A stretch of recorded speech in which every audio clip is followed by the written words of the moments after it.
I never thought I'd be telling a story like this, but maybe, just maybe, if you're reading these words right now, you could share them or leave a simple like, because no one should go through what I did alone.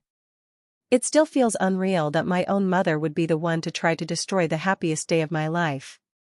From the moment I got engaged, I had dreamed of a beautiful wedding, a celebration of love and hope, something that would bring my family together instead of tearing us apart. But apparently, my dreams meant nothing to her. I had spent months carefully planning every detail of our wedding rehearsal, the flower arrangements, the simple but elegant white chairs, the music playlist that meant so much to me since childhood. The rehearsal was supposed to be a soft, joyful preview of the big day, a chance for everyone to get comfortable and to share a meal. Instead, it turned into a nightmare the second my mother stepped through the door. She didn't even pause to look around. Her eyes were full of something so sharp, so cold, it sliced through me before she even spoke. And then she said it, words I will never forget for the rest of my life: "You're going to embarrass us in front of everyone." It was like a punch to my chest. My mother walked straight past me, ignoring my shaky hello, and went directly to the rehearsal coordinator. She told them to cancel the event. Just like that. As if my happiness had no worth at all. I tried to stop her, but she turned to me and called me pathetic, loud enough for everyone in the room to hear. The guests, who had started to settle in their seats, went completely silent. The musicians put down their instruments. All I could hear was the blood rushing in my ears and my own heartbeat, slamming against my ribs like a trapped bird. She continued ranting in front of everyone, saying I was a disgrace, that no daughter of hers would be allowed to go through with such a ridiculous ceremony. I could barely process it. I remember looking around the hall, trying to catch someone's eyes, someone who might stand up for me, but nobody moved. It felt like I was floating outside my own body, watching a disaster I could do nothing to stop. Eventually the coordinator, stunned and clearly uncomfortable, came to me and whispered that they had no choice but to cancel.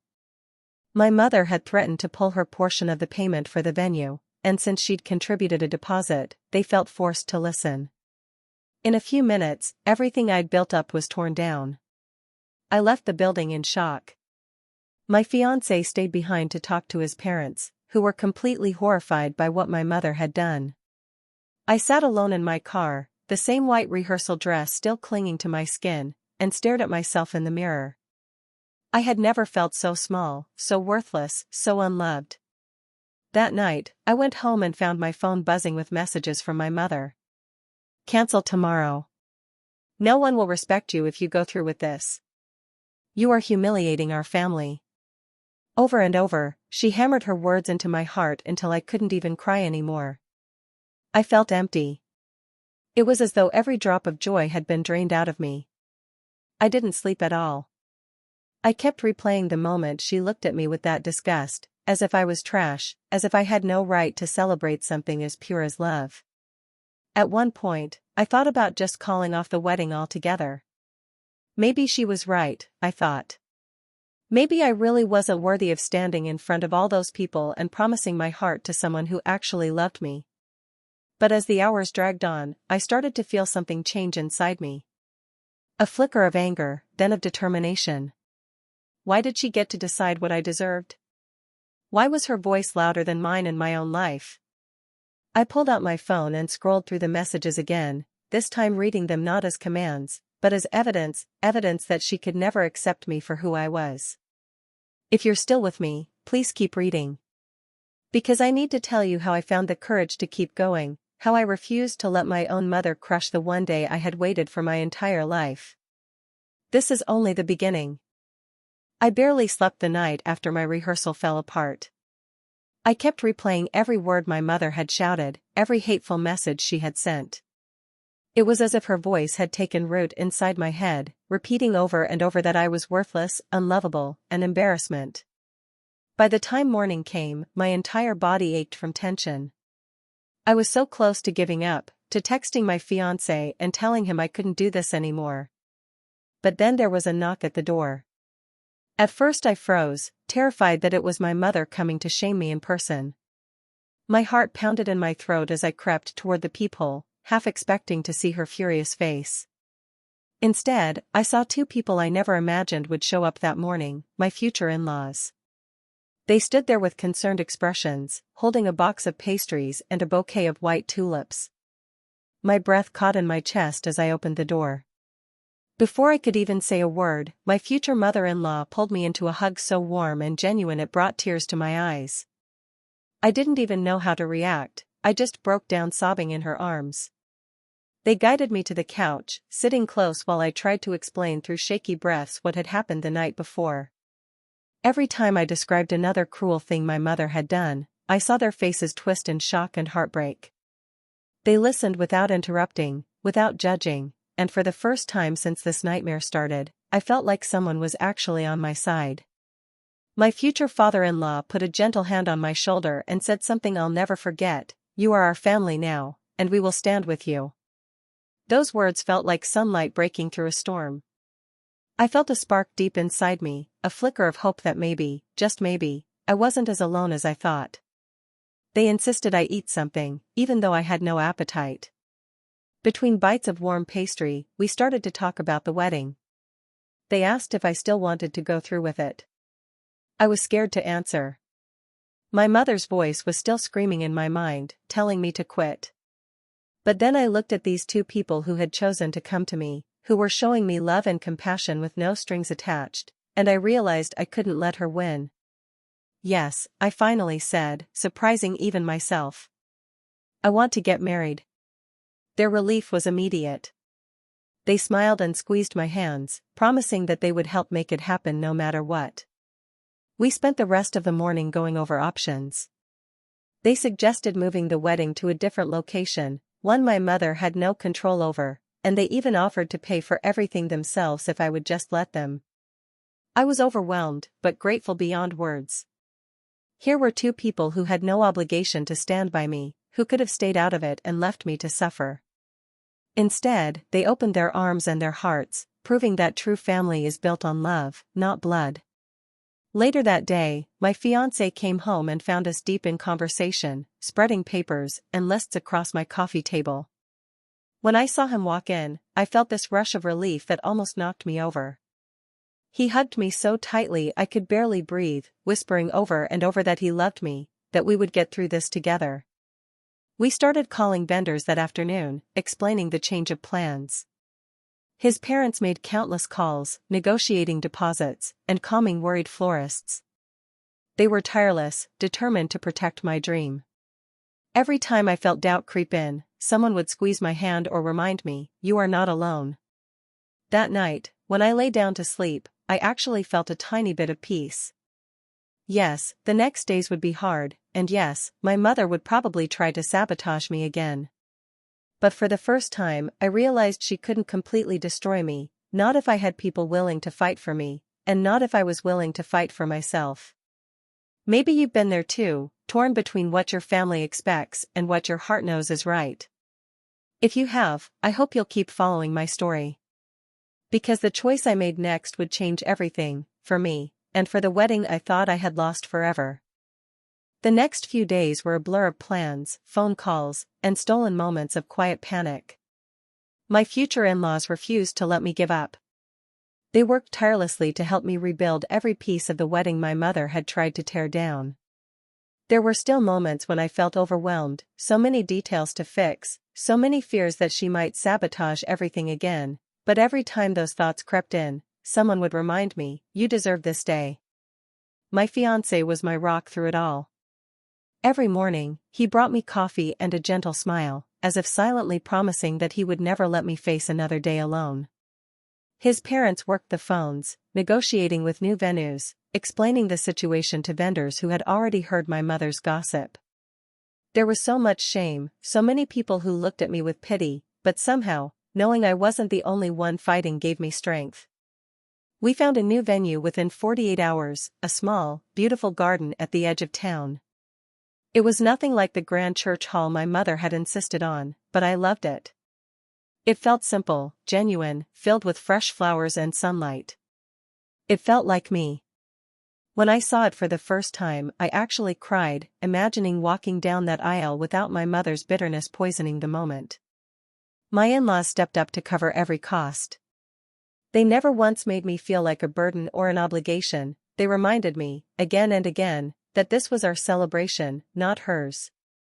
Each conversation felt like a breath of fresh air, pulling me further away from the control my mother had tried to keep over me. Of course, the moment my mother found out about our new plans, the threats started. She texted, called, even sent messages through my relatives, promising to ruin everything again. Part of me was terrified. She had already proven she could shut down my dreams with a few vicious words. What was to stop her from showing up on the day and humiliating me in front of everyone? That fear nearly broke me. But then, my future father-in-law took me aside and showed me the paperwork for private security at the new venue. "No one will take this away from you again," he said firmly. And just like that, I felt a wall of protection go up around my heart. I knew she wouldn't get past them, not this time. In the evenings, after hours of calls and decisions, I'd sit with my fiancé and talk about what our vows should say. It was bittersweet, imagining promises of love while still carrying the sting of betrayal, but it was also healing. Each line reminded me why we were doing this, why we were fighting so hard to protect our day. There were moments I still broke down. One afternoon, I found a childhood photo of me and my mom, both of us smiling, and I sobbed so hard I thought I might break in half. How had it come to this? How could someone who once loved me look at me with so much hate? My fiancé sat beside me and held me while I cried, telling me that even if my mother couldn't see my worth, he would never stop seeing it. Slowly, I started to believe him. The wedding details came together like a quiet miracle. The florist even offered us extra bouquets for free after hearing my story. The caterer squeezed us in on short notice. And the new officiant, a kind older woman with a warm voice, promised she would stand by us no matter what. I went to sleep the night before the new ceremony with a strange calm. There was still fear, of course, the fear my mother might appear, that something might go wrong, but I also felt an iron strength inside me that hadn't been there before.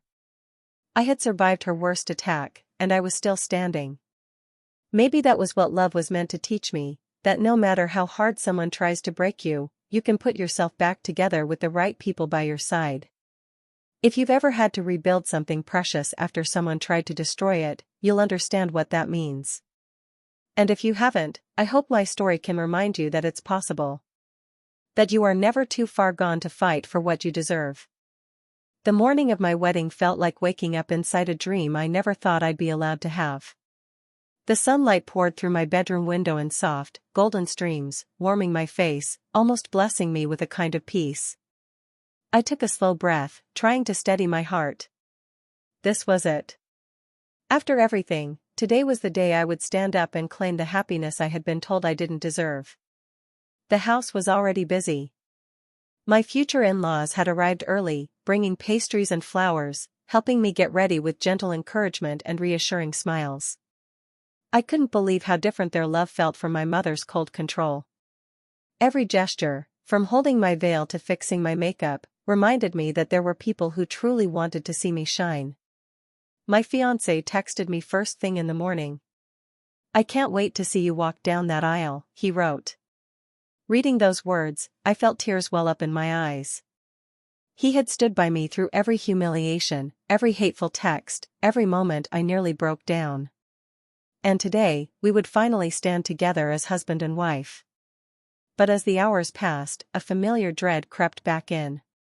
Would my mother try to crash the wedding? She had already threatened to. The security team my father-in-law had arranged was stationed at the entrance, ready to keep her out. But still, a part of me couldn't help imagining the worst, her voice echoing through the garden, calling me worthless in front of everyone. I shook that thought away, trying to focus on the joy of what was ahead. When I stepped into my dress, I almost didn't recognize myself. The gown was simple but elegant, hugging my curves with soft satin and a delicate line of pearls. It felt like armor. I stood in front of the mirror, remembering every cruel word my mother had spat at me, and whispered quietly, "You don't own me anymore." Outside, the garden looked like a fairy tale. Rows of white chairs lined with tiny blossoms, a floral arch, sunlight dancing through green leaves. Guests began to arrive, greeting each other with warm hugs and excited chatter. No one talked about the rehearsal disaster. No one mentioned my mother. It was like she no longer had power over this day, over me. The officiant, a kind woman with a peaceful voice, came to check on me and reminded me of the plan if my mother showed up. My chest tightened with nerves, but I nodded. I wouldn't let her destroy this, not again. Music began to play, signaling the ceremony was about to start. My in-laws gathered around me, giving me one last hug. Their support made me feel strong, unshakable. Even if my mother tried to break through, she could not break me anymore. As I stepped out into the sunlight, guests turned to look at me, their faces filled with kindness and respect. A ripple of emotion went through the crowd, not the cold, judging stares I feared, but soft smiles and even a few tears. My fiancé stood waiting at the altar, looking at me like I was the most beautiful thing he had ever seen. I took my first step down the aisle, and my heart nearly exploded with relief. I had survived every attempt to crush me. I was here. I was loved. Halfway down the aisle, I felt my phone vibrate in the pocket of my dress. I glanced quickly. It was my mother. "I'm coming." My pulse spiked, but then I looked up and saw the security guard at the entrance, calmly blocking someone from getting through. My mother stood outside the gate, shouting, but no one was listening. No one was letting her ruin my moment. For the first time in my life, I felt truly free from her power. I reached my fiancé, my hands shaking, but he steadied me with a smile. "You're safe," he whispered, and the tears I had been holding back finally spilled over. The officiant began to speak, her voice a gentle melody against the breeze. Each word felt like a blessing, reminding me why I was there. I was about to start a new chapter, one where I was in charge of my own happiness, where no one else could dictate what I deserved. If you've ever had someone try to steal your joy, you'll understand the power of that moment. And if you haven't, I hope you never do. But please, keep following my story, because what happened during my vows would change my life forever. Standing in front of everyone, I could feel the breeze carrying away the last traces of fear. My heart was pounding so hard I worried people might actually see it moving through my dress. But then I looked into my fiancé's eyes, and everything slowed down. He was calm, steady, ready. The look on his face told me I was safe, that this moment was truly mine, no matter who tried to steal it. The officiant began to guide us through our vows, and for a second, my voice wavered. I glanced around the garden, taking in every detail, the gentle petals on the aisle, the warm sunlight, the guests leaning in with hopeful smiles. Beyond the gates, I saw a flash of my mother's silhouette, trying to push through the security guard one last time. But this time, her power couldn't reach me.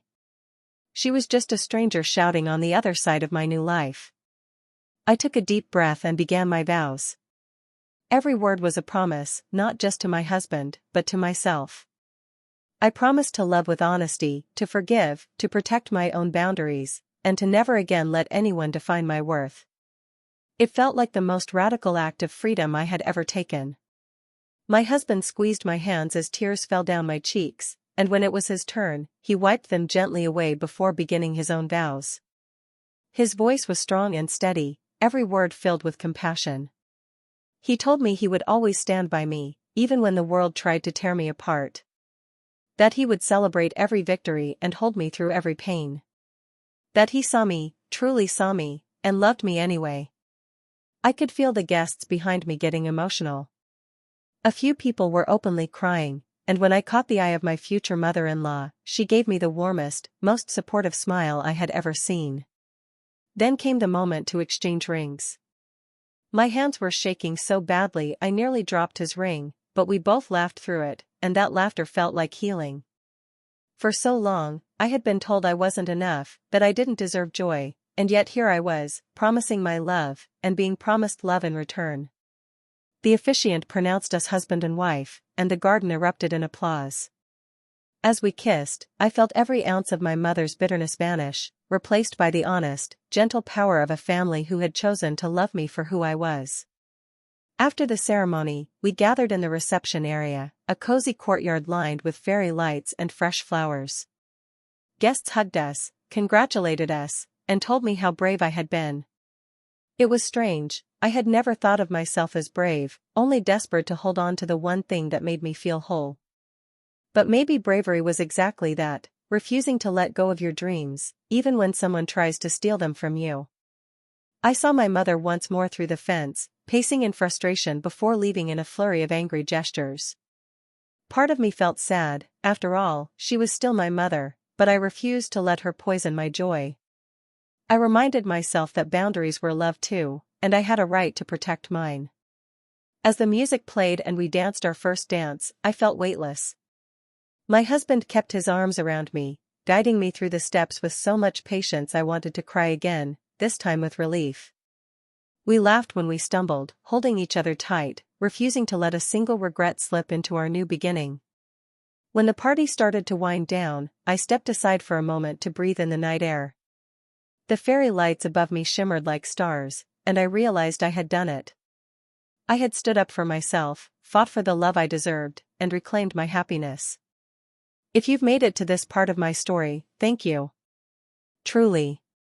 It means so much to know someone is listening, someone who might understand. If this journey touched you even a little, I'd be grateful if you could like, comment, or even subscribe to hear more. Every bit of support helps voices like mine stay heard, and no one deserves to feel alone in moments like these. I promised myself I would never again let anyone decide my worth. And standing there in my husband's arms, under 1,000 tiny lights, I finally knew, I had kept that promise.